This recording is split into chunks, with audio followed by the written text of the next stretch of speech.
Okay, so I was, you know how when you're praying about what you're going to minister, you're like, okay, God, what direction you want me to go in? And as usual, most ministers will tell you they had in their mind where they were going, but then God, was like, okay, So I was having some quiet time the other day, and I said, okay, God, let's get this together. Let's plan this for Sunday. What's going on?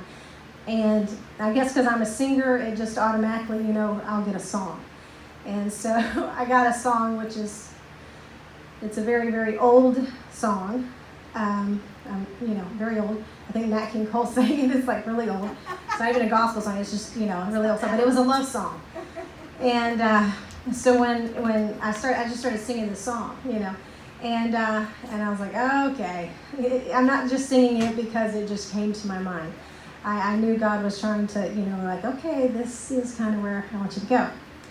So, as you know, we all have, we just went through the holiday of Valentine's Day, correct? So, and this is the first time in, I think, 25 years that my husband and me have not been together on Valentine's Day. I'm okay. I'm dealing with it. But he was ministering, so it's like I can't be jealous, but I'm a little jealous because I would like to be there too. But it's some people, when they think of Valentine's Day, they just treat it as just another day. It's no big deal. We don't have to do anything special. And in my house, it's always been, we don't go overboard, but we set that day aside and go, okay, this is going to be a special occasion. So,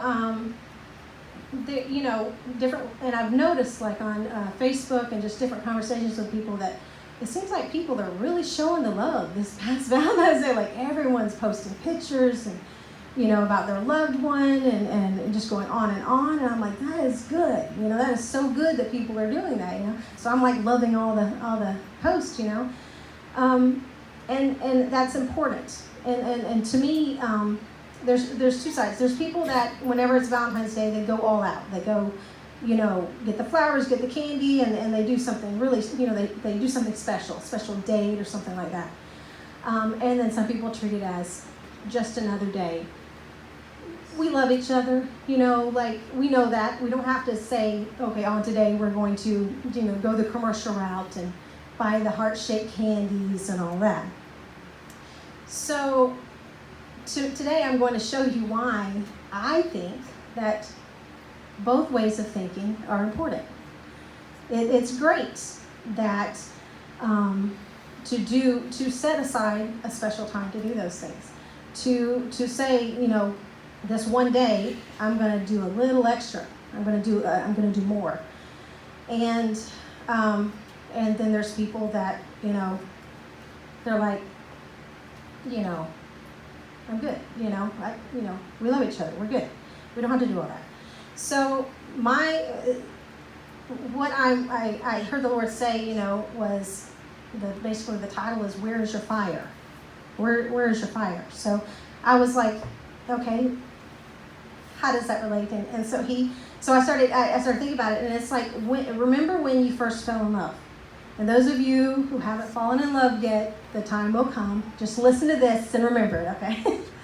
But remember when you first fell in love, you were like, you could not get enough of that person. You just wanted to see them all the time. You wanted to spend all your time with them. It was like suddenly the birds were singing that you never heard before, right? You had a little skip in your step, and you're like, you're just, and when they call you, okay, no, seriously, I'm serious. I know it's been a while, but you hear their voice, okay, and all of a sudden, like, or the phone rings, and you're like, oh, he or she's calling, and you have that, excitement, that, anticipation of what are the plans, what are you going to do? And so that's a wonderful feeling. Well, then fast forward to say, like, you've been married 5, 10, 20 years. Suddenly, if he calls you or she calls you, your heart's not necessarily skipping a beat. You're thinking, he's probably gonna ask me to run another errand, or there's a problem at work, or there's an issue, right? And you don't get that excitement anymore. You don't, not as often as you did in the beginning, let's put it that way. And you basically become comfortable with each other. You may or may not have children, but things in life affect that relationship, affect the excitement. So it's okay. It's okay to be comfortable and be where you're just comfortable with that person. You're like, you can, I mean, literally, when you when you're comfortable, you will. I mean, when you're in the beginning, you're looking sharp. Okay, you're like, he or she cannot see me look bad. And you're you're doing extra basically. When you become comfortable, you're just relaxed. You're like, I love him, he loves me, we know this, we're comfortable, this is happy. And that's awesome too, okay? Don't look at it as a bad thing. It's very awesome to have that also. But you also need to pray always have that fire, to have that excitement, to have that anticipation of what is next. So, basically, I want to show you how that relates to your relationship with God. Amen. It's the same exact way. And you might think like, oh, it's not the same. It is. So the question is, where is your fire that you had when you first got saved? Amen. When he first showed you that he forgave you of your sins and that he accepted you and he loved you and he wanted to be with you and he said all these wonderful, great things about you, and all of a sudden you started seeing yourself differently. You started seeing yourself as God sees you, and that anticipation of like when you would set time aside and you would be like, okay, God, I just you couldn't wait to hear what he had to say to you. You couldn't wait to get to church and hear what were the plans he had for your life. Yes. So. But where did that go? People that have been saved for many, many years, sometimes they can get extra comfortable. They can get where they don't try as hard. They don't spend as much time with God. Life just starts getting to you, right? You don't hear the birds singing as often. You don't get a skip in your step, Your heart doesn't race, necessarily in anticipation of hearing from him necessarily, because it's probably going to be correction because I'm not doing right. There's something going on in my life that it's probably going to be correction. You're having a disconnect, just like you can with your spouse when you don't spend that time. So the other side effect of that is, because you're not spending time with God and having that special set aside time, quality time with him, you forget about the things that he says about you, right? Just like when your spouse, and if your husband or wife doesn't tell you that often, well, you look beautiful today, or you're great at this, you're great at that, you sometimes start forgetting, or you start listening to other people, and you're not listening to what God has to say about you. All of a sudden you're listening to what other people say. And so it changes you. It affects you. So by getting caught up in the world, it totally slows down and it's getting caught up in the world and not spending that time with God, it slows down the plans that he has for you. So in Romans 12:11, it says, do not be slothful in zeal, be fervent in spirit, serve the Lord. And the Message, I really like this, the way it says, don't burn out. Amen. Keep yourselves fueled and aflame. Be alert servants of the Master, cheerfully expectant. Don't quit in hard times, pray all the harder. So, same as the marriage. So you see how it relates. It is important when you let one thing go, when you start letting things slide and you get a little too comfortable in your relationships, sometimes you can realize that it's sometimes how you're also treating God. Amen. You're not having that special time with him. So being comfortable with God, what does that look like? You're still, you still love him. You love God. God loves you, right? But you're just You trust that he's always going to be there for you, and you have absolutely no problem at all telling him all the problems that's going on in your life. Now think about it, as I'm talking about this relationship with God, think about how it relates in relationships too. You have no problem talking about those things. You're very quick to go complain, right? God, when are you going to fix this? God, I need this. God, I need that, right? But you're not having that quality time with him. So you know you have a special purpose, but suddenly, because you're not spending time with God like that, you stop seeing yourself the way he sees you. You don't use the gifts because they become just not as important. You just let them slide. But you have to spend time with him, and you have to spend time listening. Not just setting aside special times. You know, some people do that. You know, where they twice a week or whatever. You know, like I set aside. You know, but you start getting comfortable being. You get comfortable in your life where you're okay. Knowing God, God loving you, going to church once or twice a week. Maybe pray a couple times, you know? You get comfortable like that, and then you're losing that fire, you're losing that anticipation, you're losing that excitement. All of a sudden when you come to church, you're just like, you know, you're not the way you were when you first got saved. Think about when you first met your loved one. You could not get enough, but you also went to everyone like, oh my goodness. My guy or my girl is just so awesome, and you just started raving about all the wonderful traits, right? Just we love each other so much, right? And then as the years go by, what do you start doing? You start mentioning all their flaws. Let's talk about he does this and he does that, and and you go on and on. It can happen also in your relationship with God. That's right. All of a sudden, you're not raving about God and what God has done for you in your life.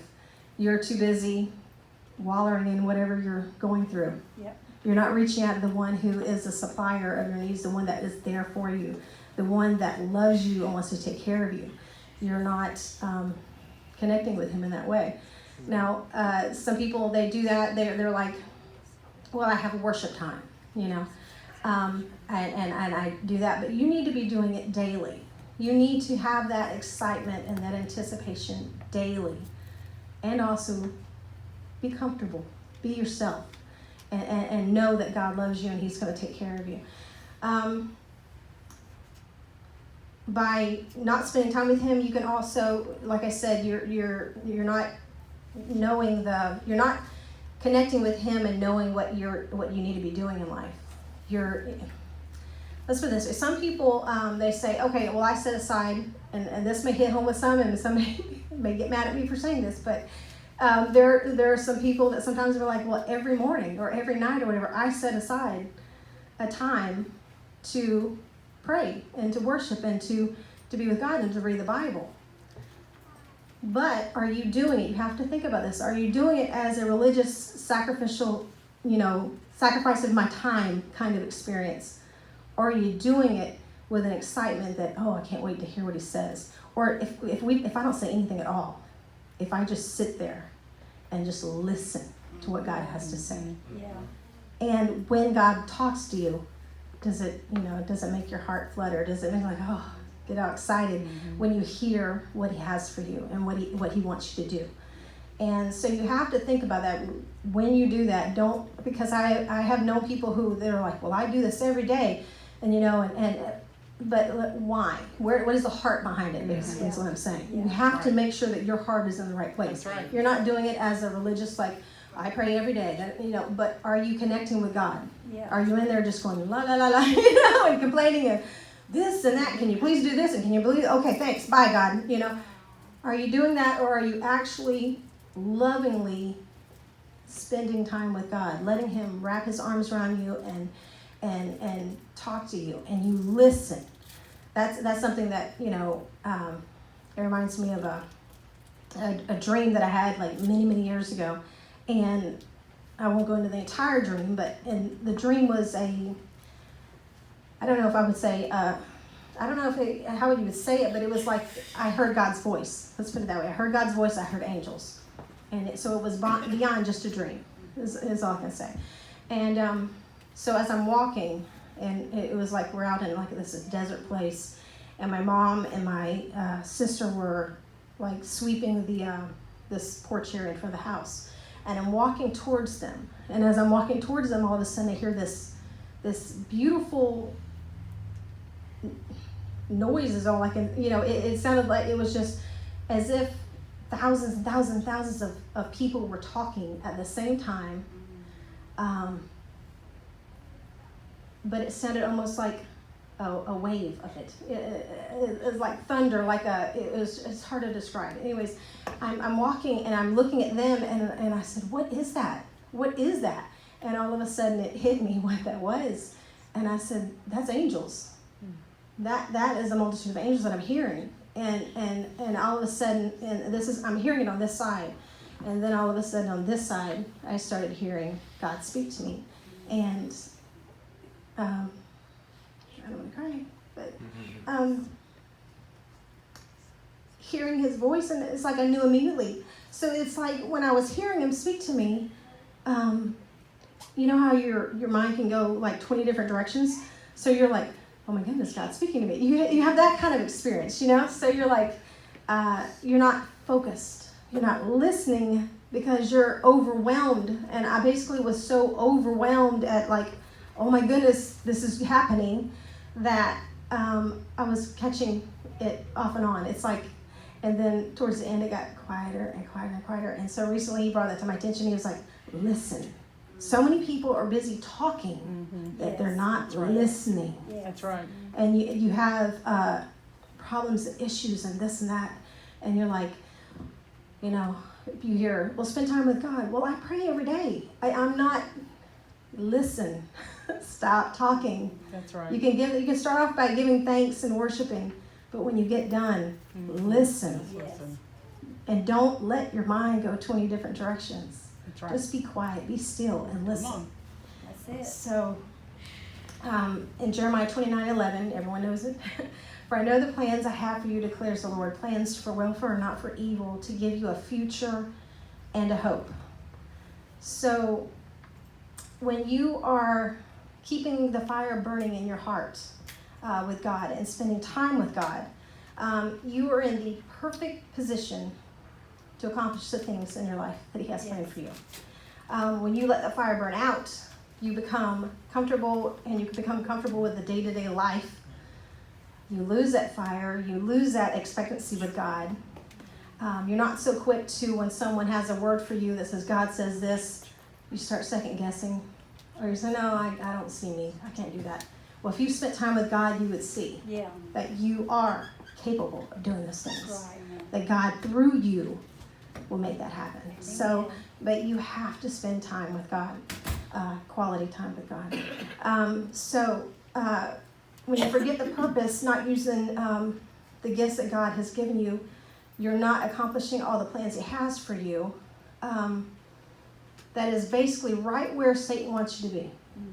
Exactly. He can pull you out. And the same thing happens in marriage. When you have that separation and you're not spending that quality time, that's when you become more distant and more distant. Well, the same thing happens with God. Yes. And he's always there. He's not going anywhere, but you are being pulled away by life and distractions. So I remember when me and my husband, we were first dating, this is an example of why, how things change. When we first were dating, we were like, very first dating, we would literally get on the phone. We worked together, but we would get on the phone, we would go on a date, let's put it that way. We'd go on a date and go to the movies, right? He would drop me off at the house. I would call him, or he would call me. We would be on the phone literally all night long, talking for hours and hours, or sometimes just not even talking, just listening. Just, we'll be quiet and all of a sudden, and we'd be watching the Weather Channel. We would, just silly stuff, but just the closest of being on the phone with each other. You know what I'm saying? It was just like, And so we would be on the phone like that, right? And it would be like 7 or 8 in the morning. I'd realize what time it was. And I would say, Carlos, we got to go to work. Like, we have to be at work at 9, And so I would jump in the shower, get ready. We'd see each other at work. And of course, we couldn't let anyone at work know that we were dating, because then they would put us on different shifts, right? So, so we had to go in acting like, but we're both exhausted. We're both tired because we didn't sleep all night long. We talked all night long. And now, it's not, what I'm saying? I can't imagine, and I think it's just because of having kids and everything, I can't imagine just sitting on the phone for hours or all night long. I'm just not a phone person anymore. And to think that I used to do that, but now it's like, no, I would not. Now, my husband still can, because he's been on my phone. He's been on the phone with my mom for like 3 or 4 hours one time, and I'm like, I'll be walking in and out of the room. And, Watching the Weather Channel? No, not watching the Weather Channel. No, that's our thing, okay? So, yeah. But they would be talking for hours, and I don't know how he does that, but he still has that gift. But I can't do that. But see, that shows that, the difference of when, I used to be able to do that. Well, how much time did you spend with God when you first got saved? How much was you could not get to church fast enough? You couldn't, have that time fast enough where you were with God and waiting to hear His voice. And so when I looked up the ways to rekindle the fire, when you look at ways that when you look at ways that to rekindle the fire in your relationship with a loved one, you can see that there are similar ways that can rekindle that fire for God. Now, I'm not saying you don't love God, so don't get me wrong. When I say rekindle, you're like, but I love Him, and I'm excited, and this, that. But there's a difference, and you will know, and so there's just a difference. So there's four ways that I listed. There's many ways to rekindle the fire, to get that excitement where that you first had. But I'm going to list 4. So the first one is keep growing together. That is important in your relationships, and that's most important with God. Psalms 119 and verse 105. Your word is a lamp unto my feet and a light unto my path. 2 Timothy 3, verses 16 and 17. All scripture is breathed out of God and profitable for teaching, for reproof, for correction, which that's not always fun, but it's very important, and for training in righteousness, that the man of God may be competent, equipped for every good work. So exactly what I said, when you spend time with God, when you're in His Word, when you're getting that correction, when you're getting that training in righteousness, He is equipping you for the plans that He has for you. The second one, make memories together. So to me, that is extremely important. In relationships, spending that time together and doing things. So Psalms 147:3. He heals the brokenhearted and binds up the wounds. And Isaiah 40:29. He gives power to the faint, and to him who has no might, He increases strength. Amen. So you're wondering, how does that relate? Well, how many experiences and testimonies do you have? Those are memories. You're making memories with God. You are having these experiences that you will forever remember, and you're like, oh, when God did this and when God did that, and it's something that you could always hold on to. So it's important to make those memories with God. Number 3, express gratitude often. That is very important. Now, like I said, in living in life, you're dealing with life, you're dealing with the chaos of life, and sometimes you just are no longer grateful. And so if you're married and you're like, he takes out, which, no offense, men, but, you take out the trash one time and suddenly you take it out all the time. You did it one time. So it's not the same. But you need to be, as a spouse, grateful for that one time he did it. Amen. You need to be grateful and thankful when he or she does those things, when they go that extra step. You need to be thankful for that. You need to sing the praises. You need to be like you did when you first met him, and be like, oh my goodness, do you know what my husband did, or you know what my wife did? They are so made the best meal. Or, oh my goodness, bought me this item, and it was just what I'd always wanted, and how did they know? And you know what I'm saying? Just you you're thankful and you're expressing gratitude. So Psalms 106:1. Praise the Lord, oh give thanks to the Lord, for he is good, for his steadfast love endures forever. And then Philippians 4:4, rejoice in the Lord always. Again, I will say, rejoice. So you are to continually sing God's praises. You are continually to praise and to worship him and to tell others about him. Everyone you come into contact with, you need to be like, oh my goodness, do you know how awesome God is? Because let me tell you what all he's done for me. And he can do the same for you. What are you going through? You going through something? Okay, let me pray with you, because you need to have this. You need to have God in your life. And explain why you are so thankful. And then just praise him constantly. Stop just going in there and going, okay, God, I need this, I need that. Thank him first. You can ask things. He wants to meet your needs, but thank him for all that he has done, because he has gone over and above in your life, and you need to show that gratitude and express that love. Mm-hmm. So the fourth thing, which is my favorite, is try something new together. So that's another thing. People get in the humdrum of life and they're not trying anything new. Try something new. And with God, you're like, well, how do you try something new? How does that work? Very easy. All the things that he said for you to do in your life, all the different callings that you've just been sitting on a chair at church and knowing they're inside you, all the gifts that he's put inside you, do it. Try it. Step out. Come on. You have to let go of the fear, and you have to take that step of faith. Amen. And then use the gifts that he has inside you.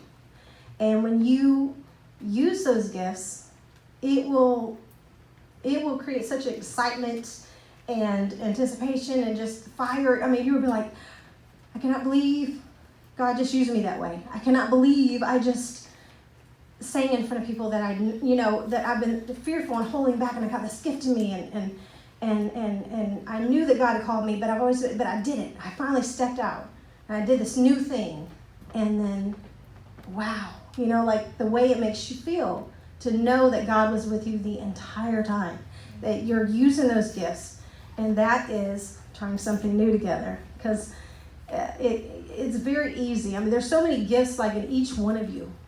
I know that there's so many callings and gifts inside you that are just, sometimes they're just there.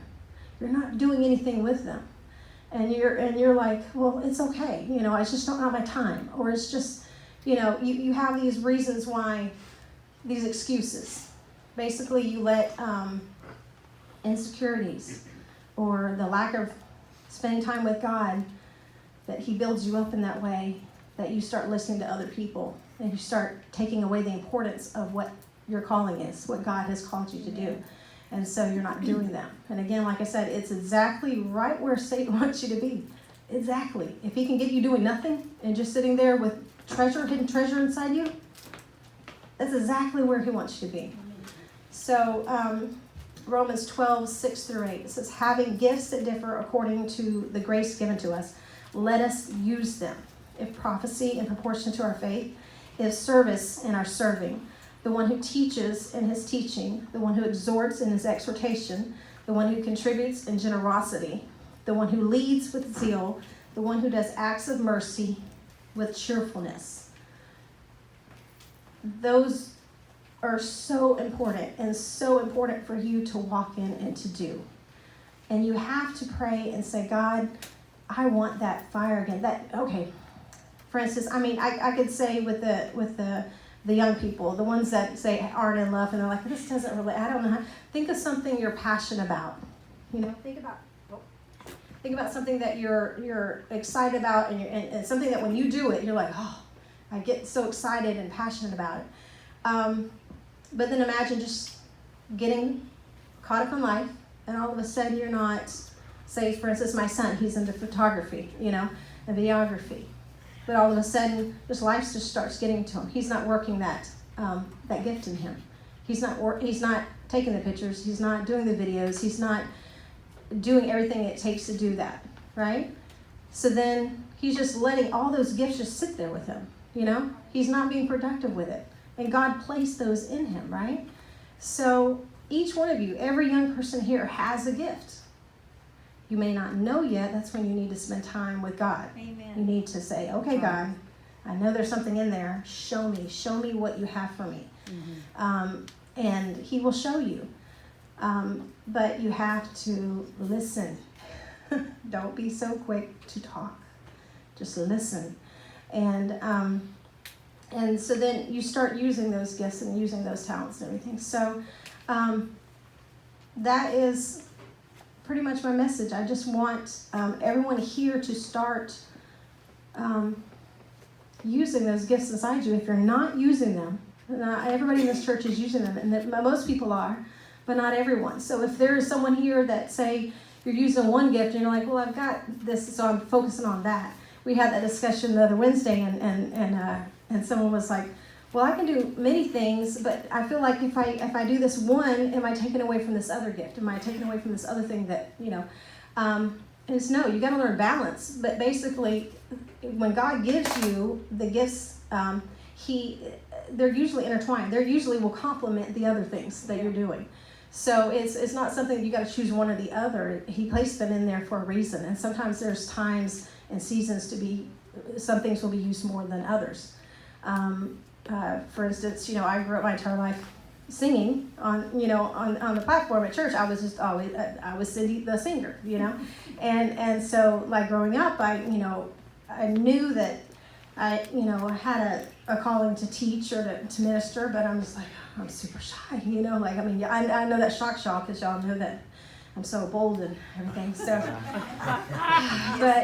but I grew up being that way and super shy, and so those gifts that God had placed in me, those different things those desires that He put in me, I just let them just sit there because I'm like, I'm okay, I'll get in the background, and I was okay there, and I'm still okay there.